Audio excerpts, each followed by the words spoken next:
Hi, today we're going to give you a quick run through and an example of one of the scenarios from the book. We're going to play scenario 2, the Deserters of Temperance County. Before we do anything else, we're going to give you a quick preview of the forces involved in the game. In this game there are a band of despicable deserters, and there are a band of Sheriff Pusser and his posse who are out to capture and kill the deserters. The good guys are made up of Sheriff Pusser himself. He has a command value of 2, so he gets 2 cards. We have Mrs. Smythe, who's a character on the good side.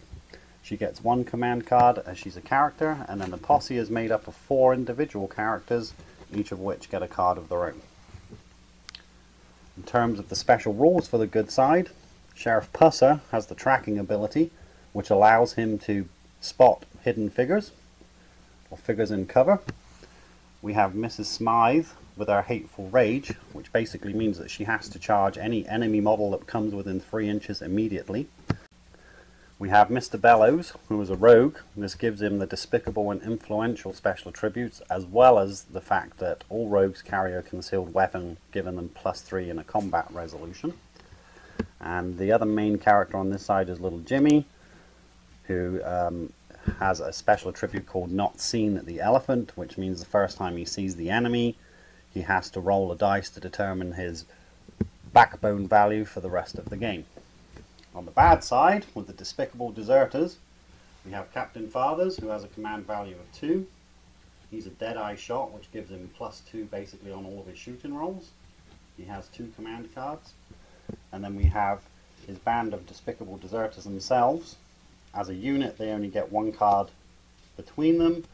One of those characters in the band is called Pug. He's a very dangerous character. He has the despicable and fanatical abilities. Fanatical basically means that he has to charge any enemy model that comes within 6 inches, and he also automatically gets to re-roll any skedaddle tests. Okay, so we're almost ready to play. We're going to take all of the cards now that represent all the characters in units, and we're going to basically shuffle them all together, and this will give us our action deck. And what will happen once gameplay starts is we will turn over the first cue card, take the action for that character or unit, then we'll turn over the second one and do the same, and continue until we've been through all the cards, and that ends that game turn, at which point we shuffle the deck and start the next game turn.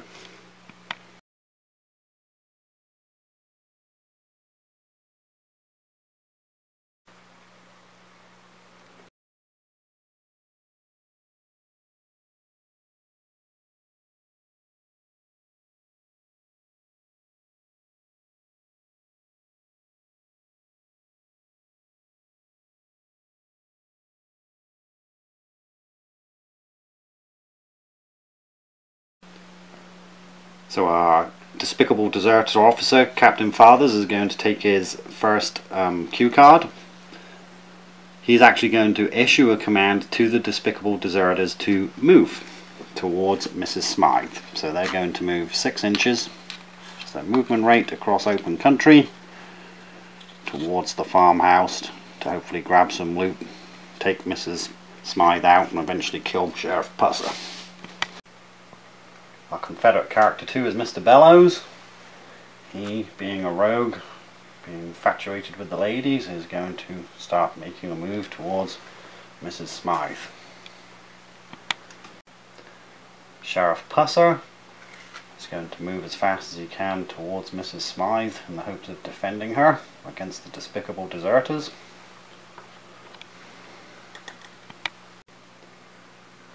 Mrs. Smythe, curious as to why the posse is coming across the field, is going to move towards Sheriff Pusser and find out what's going on. Unaware right now that the despicable deserters are on their way to her farm.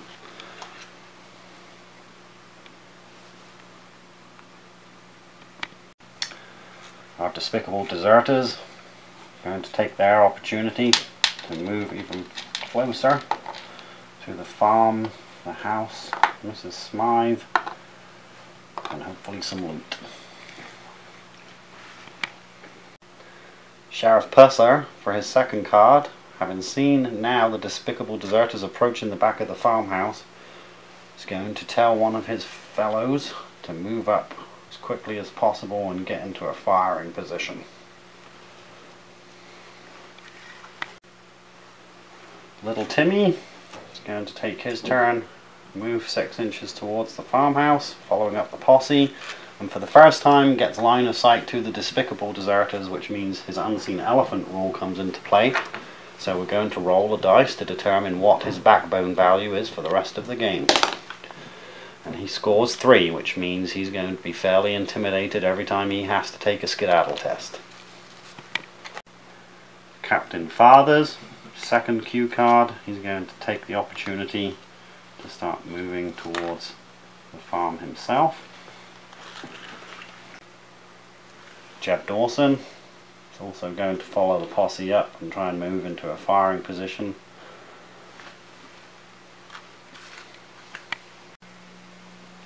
Okay, so we've taken the liberty of speeding things up and skipping ahead a couple of turns off of camera. So this is where the situation stands. We're just going to run through why everybody's where they are. Jeb Dawson, Little Timmy and Reggie Nobles have moved themselves into a firing position, using this hopefully as a bit of soft cover against the despicable deserters, taking up firing positions. Our rogue Mr. Bellows has gone and joined up with Mrs. Smythe, hopefully to protect her at short range if necessary with his close combat skill should the despicable deserters get close. And Sheriff Pusser and Jeb Dawson have moved themselves into firing positions to cover the farmhouse and hopefully pick off some despicable deserters as they come across the open country between the farmhouse and the barn.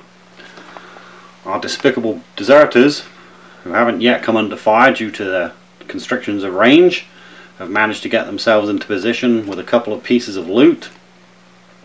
Captain Fathers has taken some cover in the woods to cover the road and offer the deserters hopefully some covering fire. So here we are at the beginning of turn 4. Let the action commence with our first cue card. It's going to be our Confederate officer. In this case obviously is Sheriff Pusser. Sheriff Pusser is in position. He's going to actually attempt to take a shot at the despicable deserters with his shotgun. He has a maximum range of 12 inches. So we're going to measure it because you can always measure beforehand if you so choose. He's actually in range. Now he has a choice with a shotgun. Most weapons in this game require you to reload them during your next cue phase if they're a single shot weapon. Because he has a double barrel shotgun, he can choose to fire 1 barrel or 2. If he fires 1, he can save 1 for the next turn. If he fires both, obviously he'll spend his next cue card reloading if he so chooses. But in this instance, he's going to let rip with both barrels. He has a shooting ability of 5. So normally he's going to need to roll a 5 or less on a d10 to score a hit. He is actually shooting over half range, so he's going to be at -1, so he's going to need to roll a 4 or less. And in this instance, he's missed once and he's hit once. That requires the despicable deserter. We're now going to see if we've actually shot or wounded him, and the vigor of the despicable deserter is 6, which means we're going to need to roll a 6 or less to avoid being taken any damage from the shot. He's actually rolled a 7, which means he goes down.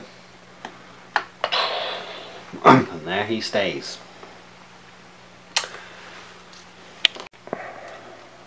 Cue card number 2 is our Union platoon, who have taken a casualty. This turn they're going to elect to inspect the loot that they have captured so far. Being in base-to-base contact with the loot counter allows you to turn it over and see its value. In this case, this particular barrel is worth $10. Our next cue card is for our Union officer, which is the despicable deserter officer in this instance.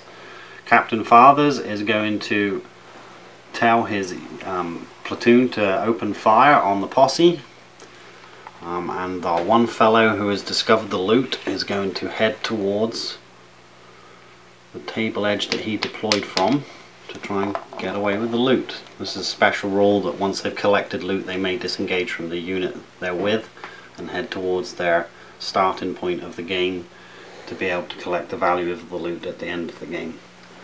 The rest of the despicable deserters are going to take a shot at Sheriff Pusser. And right now they're all armed with smoothbore muskets. This gives them a range of 18 inches maximum. So we're going to check to see who's in range and who's got line of sight. Best way to do this is using a tape measure edge. As you can see, the first despicable deserter, his line of sight is actually blocked by the house. The second one is in the same position, and finally the third despicable deserter has a clear shot at Sheriff Pusser. He has a shooting ability of 6, which means he needs to roll a 6 or less normally. He's shooting over half range, which means he's going to need to roll a 5 or less. And he actually manages to score a hit on Sheriff Pusser. So we're going to take a vigor test for Sheriff Pusser. Sheriff Pusser is 5, so he's going to need to roll a 5 or less to avoid receiving any damage from that shot. And he's managed to roll a 2, so somehow he's sidestepped the bullet or the bullet missed its mark. Our next cue card is the Despicable Deserters Officer again. He's actually going to take this opportunity to move forward so he can get into firing range with his pistol. Sheriff Pusser gets to go again. He fired both barrels in the last turn. Seeing the situation, he's going to spend his cue card this time reloading his gun. Confederate character number 2. This is going to be the rogue, Mr. Bellows. He is going to head towards the house to try and gain some cover, being armed only with a pistol. Confederate character number 5 is Little Timmy. Little Timmy's armed with a smoothbore musket. He's going to try and take a shot at one of the despicable deserters if he's in range. 18-inch range. He's just out, so he's not going to actually be able to shoot and score a hit on this guy. Being as you can measure your shot before you decide what to do in this game, it's often wise to do so before you commit. Confederate character number 3 is going to be Reggie Nobles. Reggie, having noticed that Captain Fathers is sneaking up, is going to head towards the barn and try and outflank the despicable deserters. Confederate character number 4 is Jeb Dawson, standing right beside Sheriff Pusser. He's going to take a shot at Captain Fathers with his smoothbore musket. Now half range for this is 10 inches. He's slightly over still, so he's shooting at long range.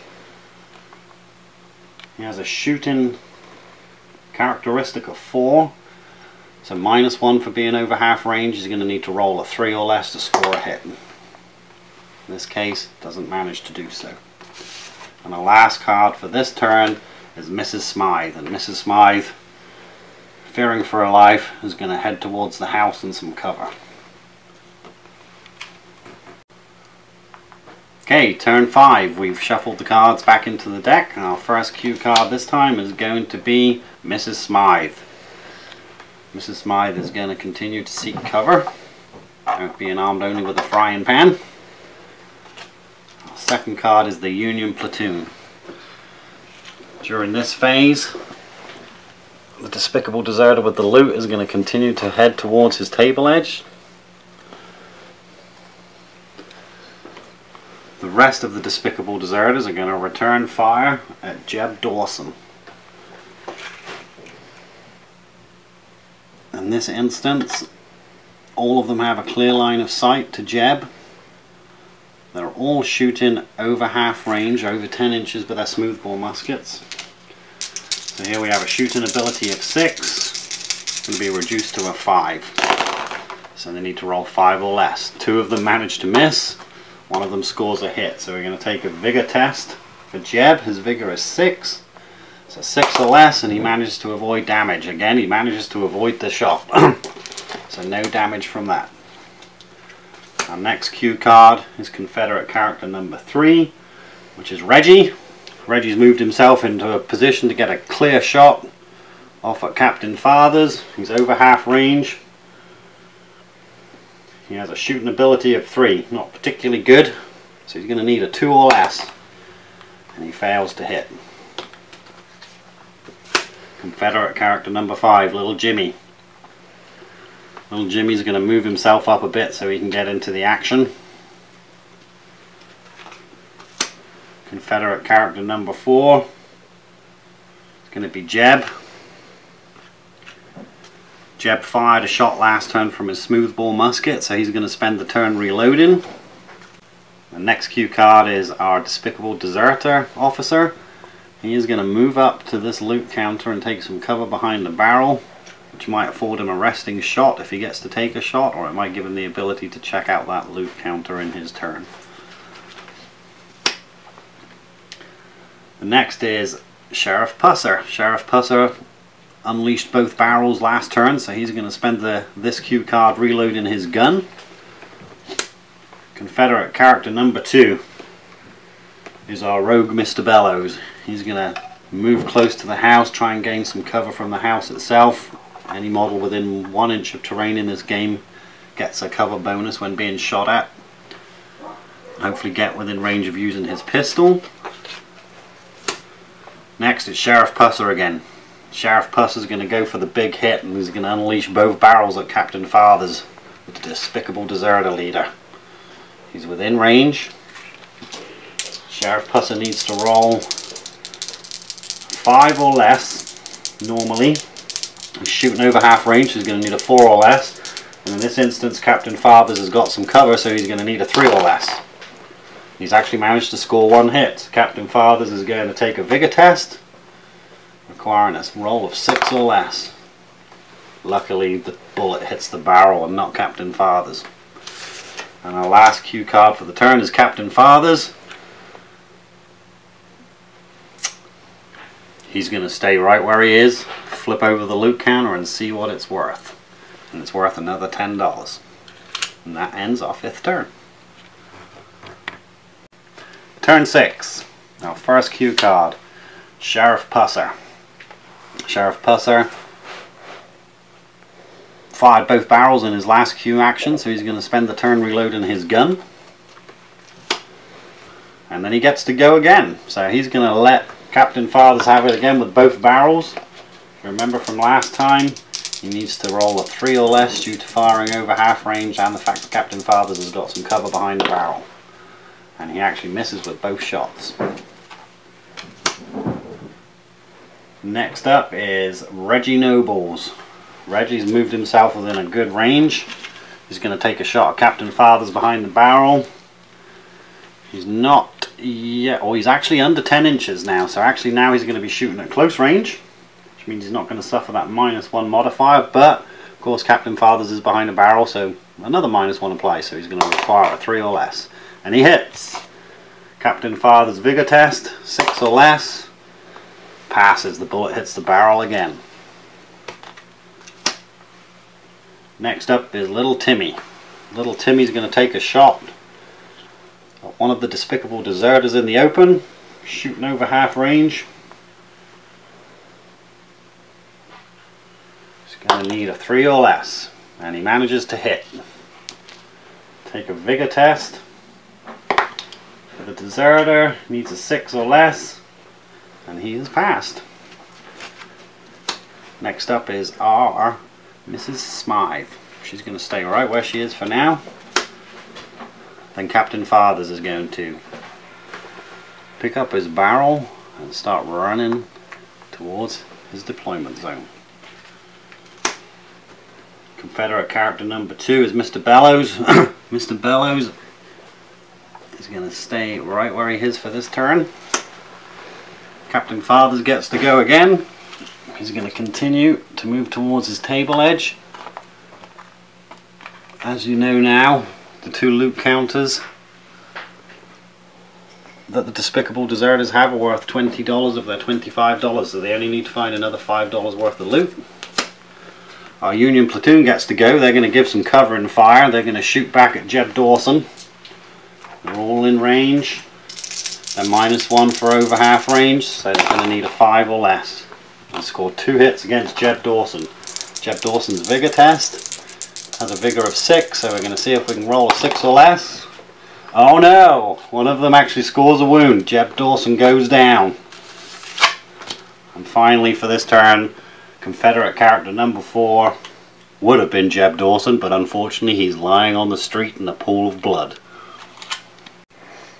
So we've taken the liberty again of advancing the game a couple turns off of camera. As you can see, what's happened right now is Captain Fathers and the one despicable deserter who had got the loot counters have made it to their deployment zone and are now safe with $20 worth of loot. The remaining despicable deserters, one of them's actually moved into base to base with another loot counter ready for this turn. One of the others has actually been charged by Mrs. Smythe and Mr. Bellows. Our posse have moved themselves into position basically to keep covering fire on the remaining despicable deserters. So here we go for what will be the next turn of the game. And our first card is our Union officer, who's actually off the table at this point, represented by the despicable deserter Captain Fathers. Our Confederate character number 3 is Reggie Nobles. Reggie's over here. He's going to take a shot at this one despicable deserter. He has a shooting skill of 3. He's under half range now, so he just needs a straight up roll of 3 or less. He misses. Our Confederate officer, Sheriff Pusser, is going to take double barrels at close range against the same guy. Sheriff Pusser is going to need a 5 or less on these 2 dice. Oh. He's managed to miss with both shots. Confederate character number 1 is Mrs. Smythe. She's actually in hand-to-hand combat with a despicable deserter, so she's going to roll her fighting attack. She's going to need to roll a 4 or less. And she's rolled a 1, so she scores a hit. She's smacked this guy right around the head with her frying pan, and we're going to see if he goes down or not. His vigor is 6, so on a 6 or less he manages to survive the blow, and he does. Manages to duck just in time as the frying pan comes in. Our next is Confederate character number 5 is Little Timmy. He's going to shoot. Manages to score a hit with a 3. Vigor test for our deserter. Manages to avoid being shot once again. Which brings us on to the Union platoon itself, which is obviously the despicable deserters. This chap's going to try and make off with his cow, which is worth another $10. Our deserter's going to have a go back at Mrs. Smythe. He has a fighting ability of 5, so he needs to roll a 5 or less. Manages not to hit her in hand-to-hand combat. And our last deserter is going to take a shot at Jimmy. It's at close range, needs a 6 or less. He scores a hit. Jimmy's vigor test. He fails. Little Timmy goes down. Confederate officer Sheriff Pusser is going to move forwards this turn. Confederate character number 2 is Mr. Bellows. Now he's in hand-to-hand combat, and if you remember, as a rogue he carries a hidden weapon which gives him a +3 in a hand-to-hand combat attack.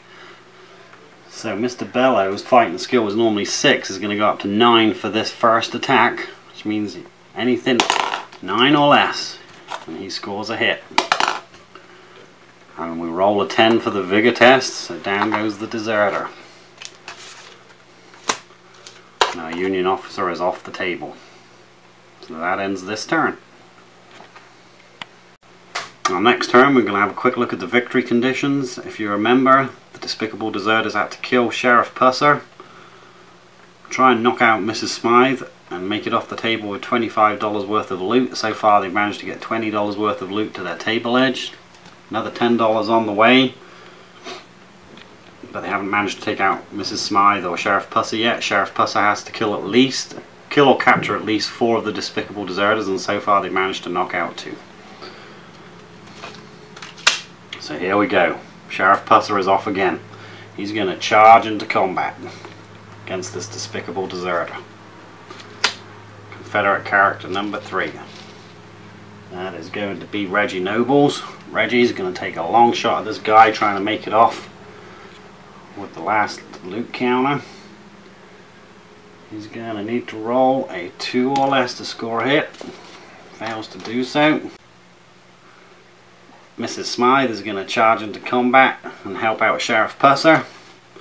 Sheriff Pusser's second cue card, he's going to get to attack this despicable deserter. He's got a fighting skill of 5, so 5 or less, he scores a hit. He does. A vigor check for the deserter. 6 or less to pass. He's failed, so down he goes. Clank! Shotgun, frying pan to the face. Knocks him on his backside. The Union platoon gets to go. There's only one of them left standing, and he's going to skedaddle as fast as he can with his loot towards his table edge. And finally, Confederate character number 2, which is Mr. Bellows.